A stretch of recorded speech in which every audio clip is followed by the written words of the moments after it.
புனித மார்க்கு எழுதிய தூய நற்செய்தியிலிருந்து வாசகம். அதிகாரம் 16 வசனங்கள் 17-20. இயேசு அவர்களை நோக்கி, உலகெங்கும் சென்று படைப்புக்கெல்லாம் நற்செய்தியை பறைசாற்றுங்கள். நம்பிக்கை கொண்டு திருமுழுக்கு பெறுவோர் மீட்பு பெறுவர், நம்பிக்கையற்றவரோ தண்டனை தீர்ப்பு பெறுவர்.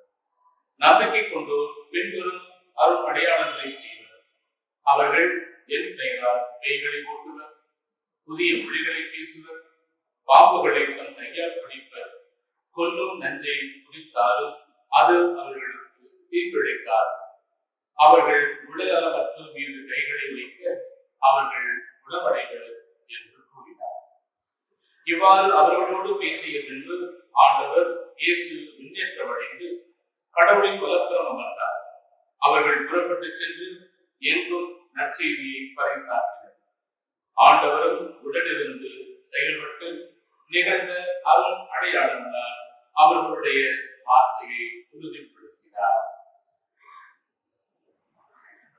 ஆண்டவரின் அருள் வாக்கு. இறைவா உமக்கு நன்றி. இயேசுவில் பிரியமான சகோதர சகோதரிகளே, இன்று தாய் திரு அவையானது இந்தியாவின் பாதுகாவலர் புனித பிரான்சிஸ் சவேரியாருடைய திருவிழாவை கொண்டாடுகிறது.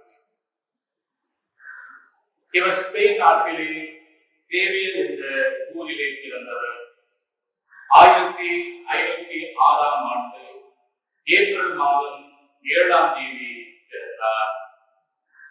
இவர் கல்லூரியில் படித்துக் கொண்டிருக்கும் போது இவருடைய சக மாணவராக இருந்த லயோலா என்பவருடன் இவர் நட்பானார். இவர் சிறு வயதிலிருந்து கடவுள் நம்பிக்கை பக்தி அதிக உள்ளவராக இருந்தார். இந்த காலகட்டத்தில் தான் திருச்சபையில் பிளவு தோன்றியது. சில சபைகள் நுழைக்கத் தொடங்கின. குறிப்பாக மார்ட்டின் லூத்தர் என்ற ஒரு கத்தோலிக்க குருவானவர் சில கொள்கைகளில் உடன்பாடு இல்லாததால் பிரிந்து சென்றார். திருச்சபைக்கு எதிராக செயல்பட்டவர்களை என்று நாம் புரோட்டஸ்டன்ட் என்று அழைக்கின்றோம். புரோட்டஸ்ட் எதிர்ப்பாக சென்றதால் இந்த பெயர் அவர்களுக்கு கொடுக்கப்பட்டது. இதனால் திரு அவையில் கொஞ்சம் தொய்வு தளர்வு ஏற்பட்டதை நாம் வரலாற்றை பார்க்கிறோம். அன்பிற்குரியவர்களே, இந்த சமயத்தில் தெரிந்து போனவர்கள் சில தப்பறைகளை, அதாவது தவறான போதனைகளை, இன்னும் குறிப்பாக ஒன்றாயிருக்கின்ற திரு அவையை உடைக்கக்கூடிய சக்திகளாக உடைக்கும் நோக்கத்தோடு சில போதனைகளை போதிக்க ஆரம்பித்தார். இதனை சரி செய்ய வேண்டும். திரு அவைக்கு எதிராக இல்லாமல் திரு அவைக்கு ஆதரவாக இருந்து அந்த திரு அவையை பலப்படுத்த வேண்டும், திரு தந்தைக்கு கீழ்ப்படிந்து செயல்பட வேண்டும் என்ற எண்ணத்தோடு செயல்பட விரும்பியவர் தான் லயோலா இக்னாசியார். இவர் தான் மட்டும் அவரை செய்வது கட்டம் என்று உணர்ந்தவர் தன்னோடு படித்த சில மாணவர்களையும் இணைத்துக் கொண்டு அழைத்துக் கொண்டு ஒரு சபையை உருவாக்க விரும்புகின்றார். அதில் இணைந்தவர் தான் பிரான்சிஸ் சவேரியார். இவர்கள் தொடங்கிய அந்த சபையின் பெயர் தான் இயேசு சபை என்று நாம் அழைக்கின்றோமே, அந்த சபையாகும். இந்த சபையின் நோக்கம் என்பது இயேசுவின் நற்செய்தி எல்லா நாடுகளுக்கும் அறிவிக்கப்பட வேண்டும், பரப்பப்பட வேண்டும். அவர்கள் பிறந்து வளர்ந்தது ஐரோப்பா கண்டத்திலே, ஐரோப்பா நாட்டிலே. இது ஐரோப்பாவில் மட்டும் இருக்கக்கூடாது, எல்லா பகுதிகளுக்கும் பரப்பப்பட வேண்டும், எல்லா பகுதிகளுக்கும் ஆண்டவருடைய நற்செய்தி அறிவிக்கப்பட வேண்டும் என்ற ஒரு தனியான தாகத்தோடு அவர்கள் செயல்பட்டதை நாம் பார்க்கலாம். தப்பறைகளை முறியடித்து சரியான போதனைகளை கொடுக்க வேண்டும் என்று திருத்தந்தையோடு இணைந்து அவருக்கு கட்டுப்பட்டு செயல்பட வேண்டும் என்ற உணர்வோடு செயல் திட்டத்தோடு இவர்கள் செயல்பட்டார்கள். அதன் காரணமாக தங்களுடைய உண்மையான நோக்கத்தை வெளிப்படுத்த பல நாடுகளுக்கு அவர்கள் சென்று கிறிஸ்துவின் நற்செய்தியை பரப்பியதை நாம் பார்க்கலாம். இந்த சமயத்தில் தான் ஒரு சில பாரதிகள் புதிய புதிய நாடுகளை கண்டுபிடிக்கின்றார்கள். அவ்வாறு கண்டுபிடித்தது நற்செய்தியாளர்களுக்கு மிகவும் எளிதான ஒன்றாக மாறிவிட்டது. எங்கு போகிறோம் என்று தெரியாமல் அந்த காலகட்டத்தில் இந்த வழிகளித்த பிறகு அங்கு போகலாம் என்று அந்தந்த நாடுகளுக்கு பயணித்தார்கள், நற்செய்தியை அறிவித்தார்கள். உறவினத்தாரின் அப்போஸ்தலர் என்று அழைக்கப்பட்ட புனித பவுலடியார் எவ்வாறு நற்செய்தியை யூத மக்களை கடந்து யூத அல்லாதவர்களுக்கு, குறிப்பாக உறவினத்தார்களுக்கு நற்செய்தியை அறிவிக்க பல இடங்களுக்கு சென்றார்கள், பல பயணங்களை மேற்கொண்டார்கள். அதுபோல இன்று நாம் விழா கொண்டாடுகின்ற நம்முடைய புனித பிரான்சிஸ் சவேரியார் பல நாடுகளுக்கு பயணித்தார் நற்செய்தி அறிவிக்க. இந்தியாவிற்கு மட்டுமல்ல அன்புக்குரியவர்களே, அவர் இந்தியாவின் பாதுகாவலர் மட்டுமல்ல, ஆசியாவில் பல நாடுகளுக்கு சென்று நற்செய்தி அறிவித்தார் என்பதை நாம் அவருடைய வரலாற்றிலே பார்க்கிறோம். மொழி புதிது, நாடு புதிது, கலாச்சாரம் புதிது, மக்கள் புதிது, தான் சந்தித்த பிரச்சனைகள் புதிது, இப்படி எல்லாமே புதியதாக இருந்தாலும் அவர் மனம் மட்டும் ஒருபோதும் கலந்துவிடவில்லை. மாறாக அனைத்தையும் எதிர்கொண்டவராக, நற்செய்தியின் தூதுவராக அவர் செயல்பட்டதை நாம் பார்க்கிறோம். இந்தியாவில் தொடங்கிய அவருடைய இந்த நற்செய்தி பணியானது தெற்காசியா, தென்கிழக்கு ஆசியா, மக்கா, ஜப்பான் என்று பல நாடுகளில் தன் பணியை தொடங்கி சீனாவிலும் ஆதரிக்க வேண்டும் என்று சொல்லி அவர் சீனாவிற்குள் நுழைய முயற்சித்தார். அந்த சமயத்தில் அவர் நோய்வாய்ப்பட்டு காய்ச்சலால் இறந்து போகிறார். அவருடைய உடலானது ஜான்சன் தீவிலே அடக்கம் செய்யப்படுகிறது. 1552ஆம் வருடம் டிசம்பர் 3ஆம் தேதி அங்கிருந்து அவர் உடலை எடுத்துக்கொண்டு இந்தியா வர திட்டம் தீட்டுகின்றார்கள். அவ்வாறு கொண்டு வருவதற்காக அவருடைய கல்லறையை தோண்டிய பொழுது பார்த்தால் அவருடைய உடல் அன்று அடக்கம் செய்யப்பட்டது போல அழியாமல் எந்த விதமான சேதாரமும் இல்லாமல் இருந்ததை பார்த்து வியந்து போனார்கள் அன்புக்குரியவர்களே. எனவே அங்கிருந்து அந்த உடலை பத்திரமாக இந்தியாவில் உள்ள கோவாவில் கொண்டு வந்து அந்த ஆலயத்தில் வைத்திருக்கின்றார்கள்.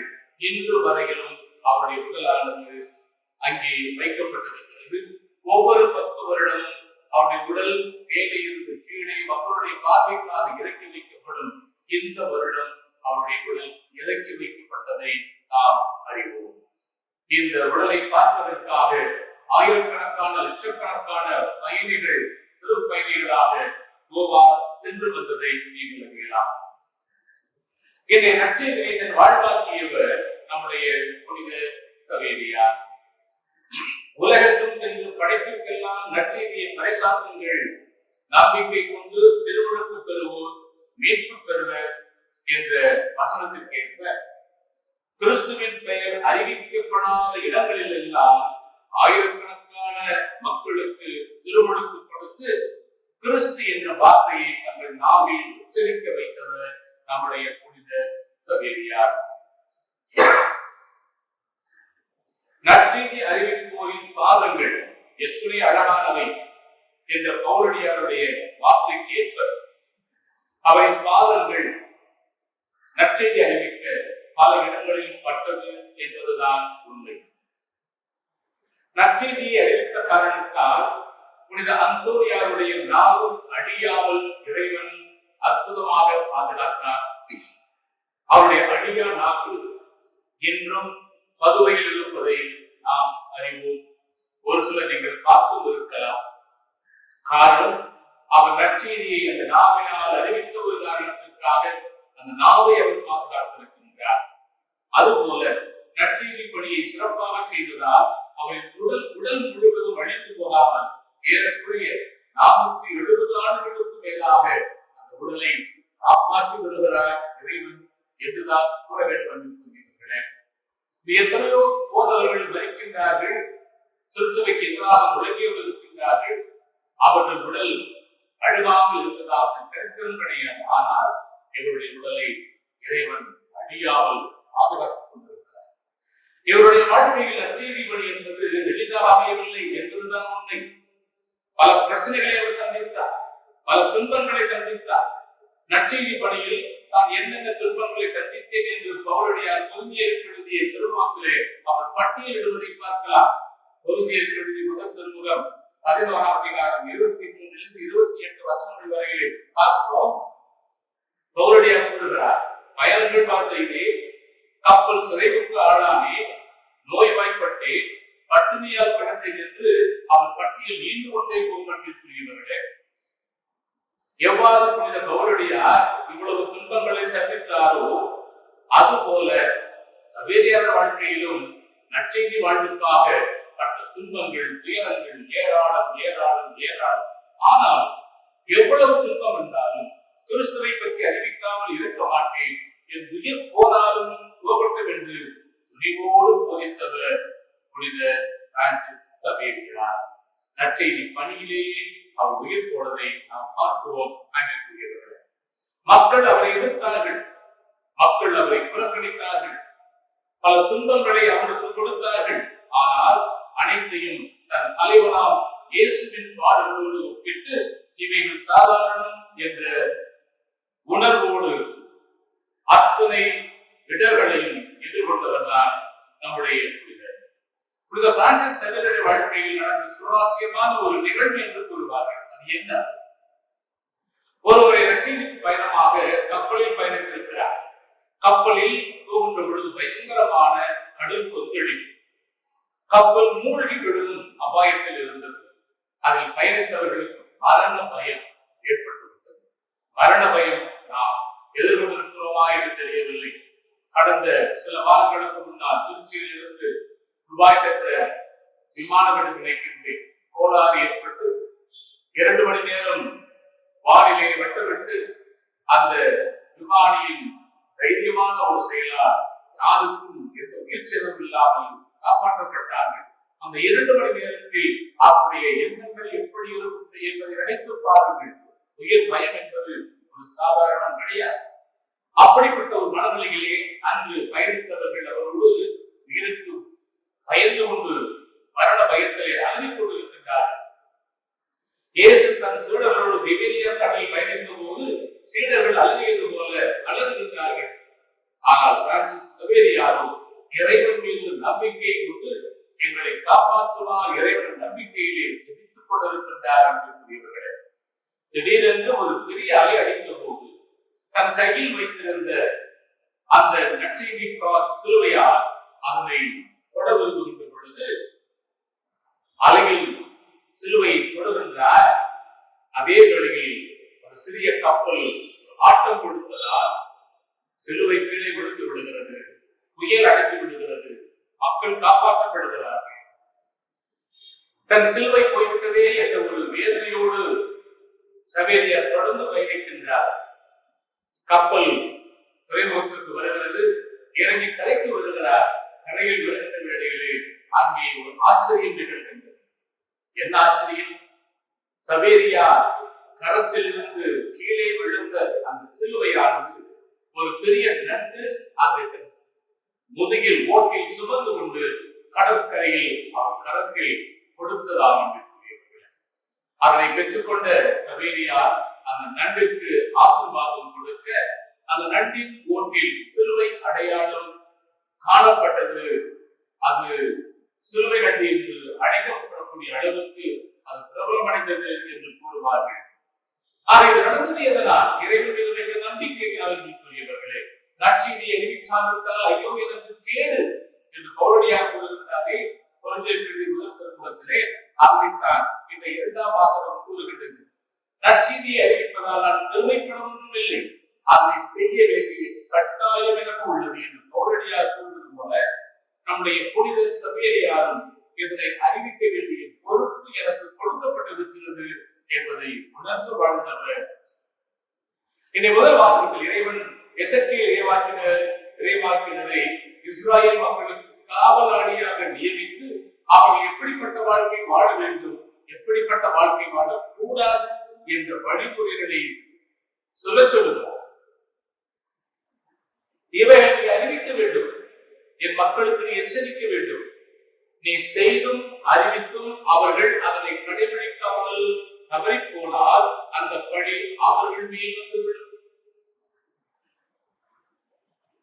நீ எச்சரிக்காமல் போய் அவர்கள் தவறு செய்தால் அந்த பழியும் பாவமும் உண்மையில் வந்துவிடும் என்ற இறைவாக்கினுடைய வாசகம் அந்த மக்களுக்கு ஒரு எச்சரிக்கையாக வருவதை நாம் பார்க்கலாம் என்று கூறுகிறார். அவர் நற்செய்திப்படி அறிவிக்கவே இறைவன் என்னை தேர்ந்தெடுத்தார் என்று பிரான்சிஸ் செவேரியார் உணர்ந்தார். உயர்த்த இயேசு தன் சீடர்களுக்கு கொடுத்த கட்டளை எனக்கும் தான் என்று அவர் உணர்ந்தார். அவர் உலகிற்கும் சென்று படைப்பிற்கெல்லாம் நற்செய்தியை பறைசாற்றுங்கள், நற்செய்தியை ஏற்றுக்கொள்பவர்களுக்கு திருமுழுக்கு கொடுங்கள் என்ற செய்தியை ஏற்றுக்கொண்டு அதனை நிறைவேற்றி இந்தியா மற்றும் பிற நாடுகளில் மறையை போதித்தவர் தான் நம்முடைய புனித பிரான்சிஸ் சவேரியார் அன்பிற்குரியவர்களே. திருமணம் கொண்டது மட்டுமல்ல, இயேசுவுக்கு சாட்சியாக வாழ்ந்தவர். அப்படிப்பட்ட வாழ்க்கைக்கு இறைவன் கொடுத்த கொடைதான் அடியார் உடல்.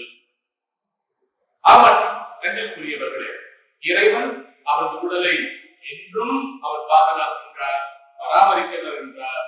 எத்தனை மிகப்பெரிய மகிமையை இறைவன் அவருக்கு கொடுத்திருக்கின்றார் என்ற உண்மையை நாம் உணரலாம். இது கொடுக்கின்ற செய்தி இல்ல. இப்படிப்பட்ட பாக்கியம் நம்முடைய புனிதருக்கு மட்டுமல்ல, இவரை போல யார் யார் நற்செய்தியை தூதுவர்களாக வாழ்கின்றார்களோ அவர்கள் ஒவ்வொருவருக்குமே கிடைக்கும்.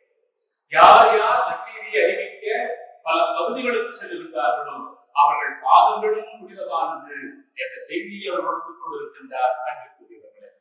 ஆக இந்த புனிதரை நம்முடைய நாட்டின் பாதுகாவலராக கருதி கொண்டாடுகின்ற வேளையில் இவரை போல நாமும் நற்செய்தியின் தூதுவர்களாக மாற வேண்டும். நற்செய்தி அறிவிக்காதவர்கள் ஐயோ எனக்கு கேடு என்ற சாபத்தை நாம் உணர்ந்து கொள்ள வேண்டும். எதன் அடிப்படையில் அன்பிற்குரியவர்களே, நாமும் கிறிஸ்துவின் அறிவுரையை, கிறிஸ்துவின் வழிகாட்டுதலை, கிறிஸ்துவின் கட்டளையை ஏற்றவர்களாய் நாம் இருக்கும் பகுதியில் மட்டுமல்ல, நம்மை கடந்த பகுதிகளுக்கும் செல்வோம், நற்செய்தியை அறிவிப்போம், இயேசுவின் சாட்சியர்களாக வாழ்வோம், இறைவன் கொடுக்கின்ற கொடையை மணிமுடியாக பெற்று மகிழ்வோம். உங்கள் அனைவருக்கும் திருவிழா நல்வாழ்த்துக்களை தெரிவித்துக் கொள்கிறோம். அன்பிற்குரியவர்களே, இறைவன் உங்கள் ஒவ்வொருவரையும் ஆசீர்வதிக்கிறார்.